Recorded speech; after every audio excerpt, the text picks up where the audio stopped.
In my last video, I covered a game that perfectly exemplifies just how much better Magnus Carlsen is than the average Grandmaster. If you're a Grandmaster rated somewhere around 2500 and you're playing against Magnus Carlsen, you will almost certainly lose. And it might happen very, very quickly. Of course, you shouldn't feel bad because you're a Grandmaster, and that's incredible. It's not something that many people are even capable of.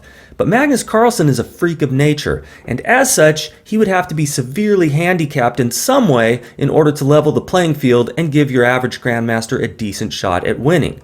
You could make him begin the game without one of his pieces. You could make him play blindfold and then only tell him some of your moves. You could make him play a ridiculous opening, which he sometimes does on his own anyway. Or you could require him to begin the game with a very low amount of time on his clock, as is the case in the game we're going to be looking at today.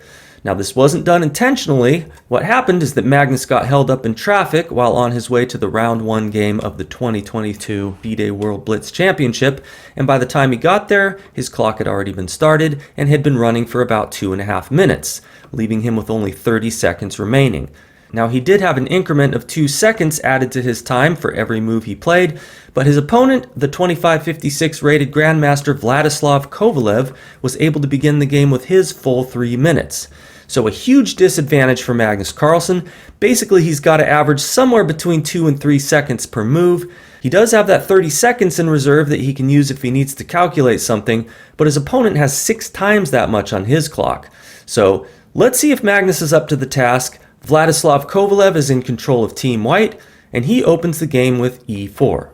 Magnus responds e6, the French defense. A logical choice when you're low on time. He wants an opening without a lot of early complications, where his best moves are fairly obvious and won't require too much calculation. Kovalev responds with the standard d4, achieving the dynamic pawn duo in the center. Magnus strikes at it right away with d5. A pair of pawns come off the board. We have knight to f3, bishop to d6, c4 hitting d5, knight to f6 defending, knight to c3 increasing the pressure, and now a castling by Carlsen, offering Kovalev the pawn on d5, which he now accepts with c takes d5. White's now a pawn up, but it's not a healthy pawn. He's got this double isolated duo now, and after rook to e8 check, bishop to e2 blocking, and knight b to d7, White's not going to have an easy time hanging on to his extra minion on d5. Knight to b6 is on the way to attack it a second time. The bishop can't go to c4 to help defend, as it's currently pinned to the king. So Kovalev castles, at which point Magnus should just play knight to b6, hitting d5 as well as c4, preventing bishop to c4. Queen to b3 would be no defense here, since after a big trade down on d5, if White were foolish enough to grab that pawn with his queen, then he'd lose his queen to bishop takes h2 check. Not to mention the fact that he's got an undefended bishop on e2. What Magnus plays in the game, though, is h6. Apparently he's more concerned about the move bishop to g5, which was another way for White to try to hang on to his extra pawn by pinning one of its attackers to the queen. But at least in that variation, White would probably have to part with his bishop pair by playing bishop takes f6 if he is to hang on to that disease-ridden d-pawn, especially if Black plays bishop to e7. Contrast that to what we have here, where after this move h6 from Magnus, Kovalev now has the chance to gain a bit of an advantage by defending the pawn with bishop to c4. Why he doesn't play it, I don't know. Instead, we have rook to e1. Magnus plays his knight to b6, and now we have knight to e5, putting the knight on a nice central square while offering Black the chance to grab a pawn on e5 with bishop takes e5, d takes e5, and rook takes e5. Magnus says no thank you, because then you'll play bishop to f4 followed by d6. I think I'll hang on to my bishop pair and just take on d5. Kovalev responds bishop to f3, hitting the knight a second time, c6 defends, queen to b3 makes it thrice. Now bishop to e6 would be a good defense here, if not for queen takes pawn on b7. So we have queen to b6. Magnus would of course love to get those queens off the board, being the endgame master that he is. There is a drawback to this move though, since after Kovalev's response, knight takes d5, if Black were to capture the queen on b3, then White could throw in knight takes f6 check before the recapture on b3, giving him a huge advantage. So after knight takes d5 and bishop takes d5, once again rendering queen takes b unplayable, as it would now just lose a piece to bishop takes b3, Magnus must play c takes d5. And this is an instructive moment. What do you think White should play here? Well, hopefully you saw that queen takes d5 is nothing to write home about, since after bishop to e6 and queen to e4, trying to keep the d-pawn defended, here black has f6, driving the knight out of the center, and once it moves, there comes bishop takes a2 with a discovered attack on the queen. And this is actually a winning position for black. What's played in the game is the much better move queen takes b6.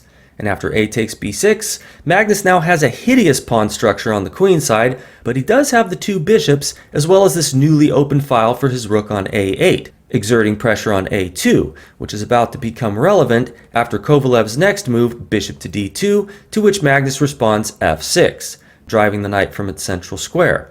It goes to d3, and after rook takes e1 with check, white would love to recapture with his rook, placing it on an open file, but this would of course lose the pawn on a2.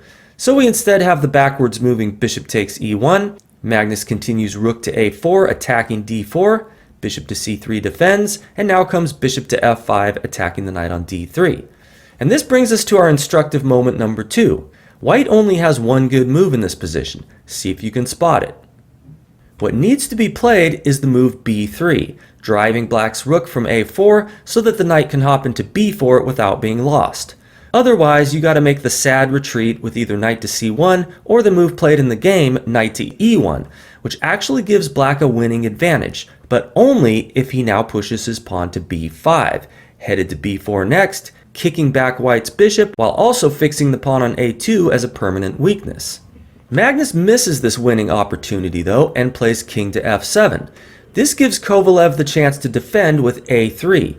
Now if black had played b5 on his last move, then he could still play b4 here, taking advantage of the pin on the a3 pawn to the rook on a1.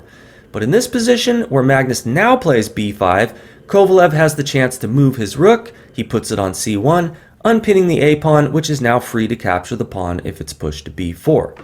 So Magnus instead plays rook to c4, immobilizing the bishop on c3, since the only move it now has that doesn't lose the rook on c1 is bishop to d2, but then that loses the pawn on d4. So this is not ideal for white. However, the bishop on c3 is adequately defended, b4 can still be met with a takes b4, and so white should just play something like knight to f3. Kovalev mistakenly concludes that he needs to alleviate this pin on his bishop though, and so he plays rook to d1, a big, beautiful, billowing blunder, and one that gives Magnus a winning tactic that is about as simple as they come. Pause the video and have a look if you feel the need, but I think a lot of you probably already see it. The winning move, not played by Magnus, is bishop takes a3.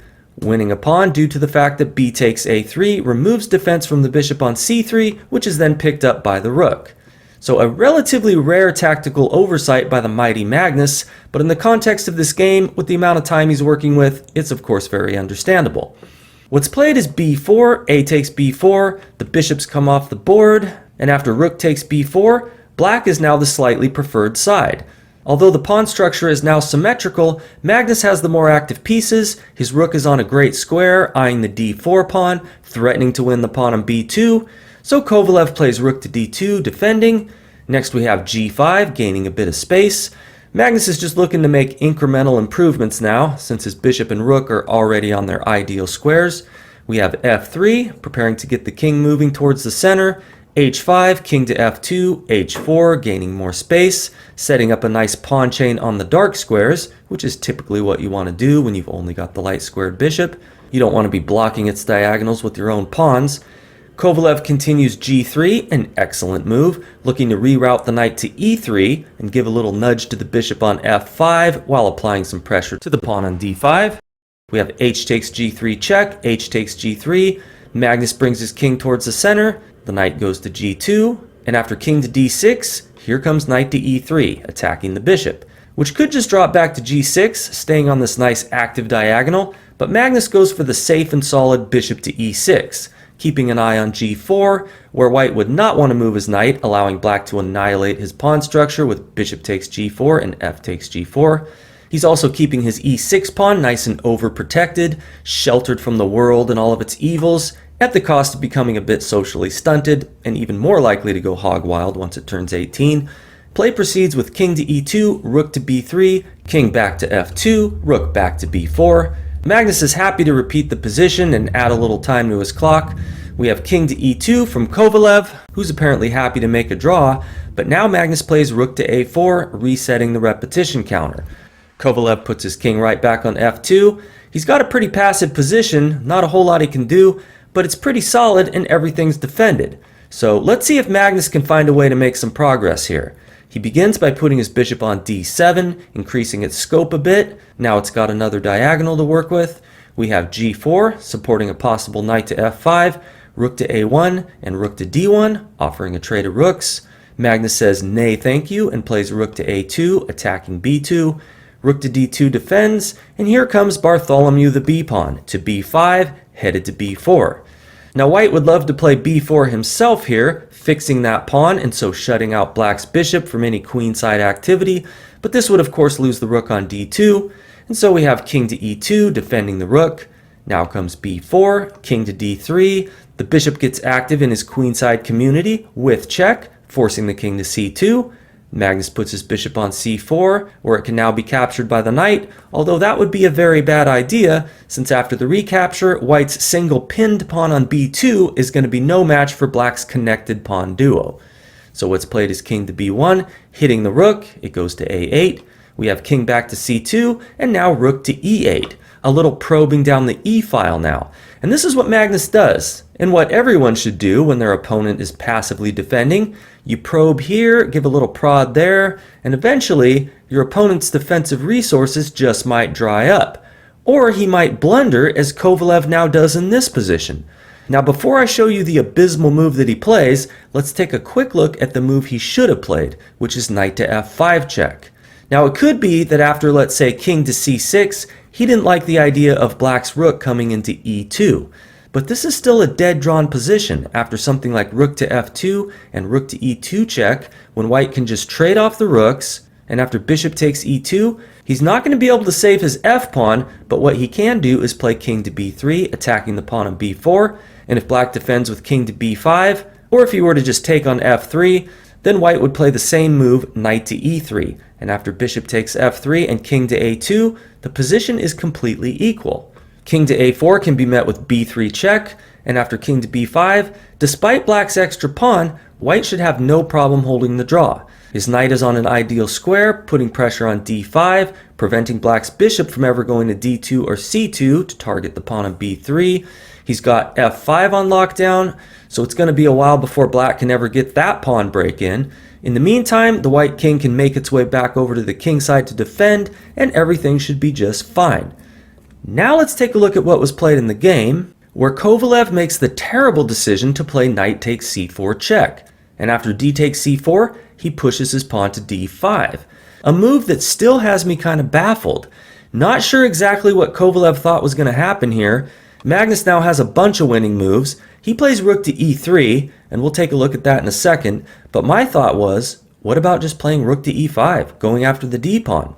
White could try rook to d4, counterattacking c4, but then there's king to c5, defending, attacking the rook, and it's just over. Now there is this idea of playing b3, the point being that if c3 is played, then there's rook to d4, attacking b4, and ready to meet king to c5 with rook to c4 check, which is why black should instead take on b3. Now after king takes b3, white will be able to pick up the pawn on b4, but after rook takes d5, he's first got to deal with the attack on his rook. If you trade rooks, then after king takes d5 and king takes b4, the white king is too far away to defend his kingside pawns, both of which will be gobbled up by the black king, and it's game over.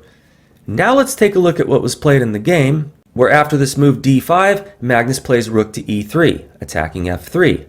Kovalev responds rook to d4, counterattacking the pawn on c4.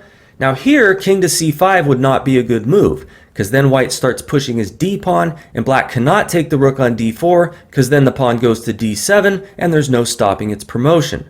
If black's rook were still on e5, it could just go to d5 and pick up the pawn that way. So no king to c5 from Magnus. He plays a better move, a winning move, b3 check. The king goes to d2, and now he takes the pawn on f3. We have rook takes c4, the d-pawn falls with an attack on the rook. It goes to b4, targeting b3.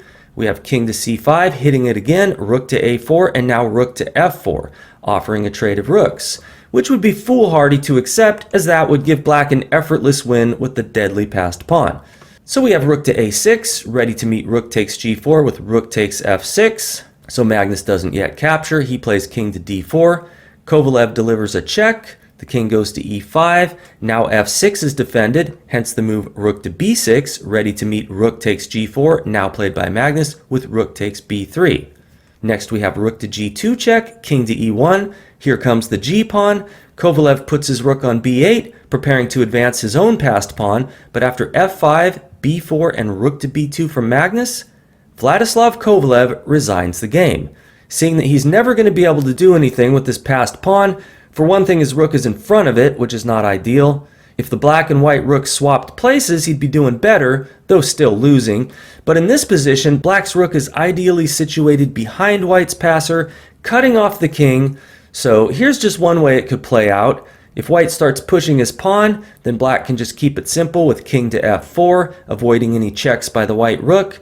And then after b6 and g3, maybe you want to try king to f1, guarding the g-pawn's promotion square. But then after g2 check, king to g1, and king to f3, what are you doing about rook to b1 check followed by promotion? You could try rook to g8, but here's a pretty finish for you. Rook to b1 check, king to h2, and rook to h1 checkmate.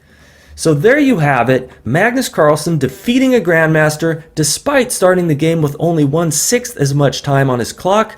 And since this game lasted about 60 moves and Magnus still had 9 seconds left on his clock when it ended, that means that Magnus's average time spent on each move was right around 2.3 seconds.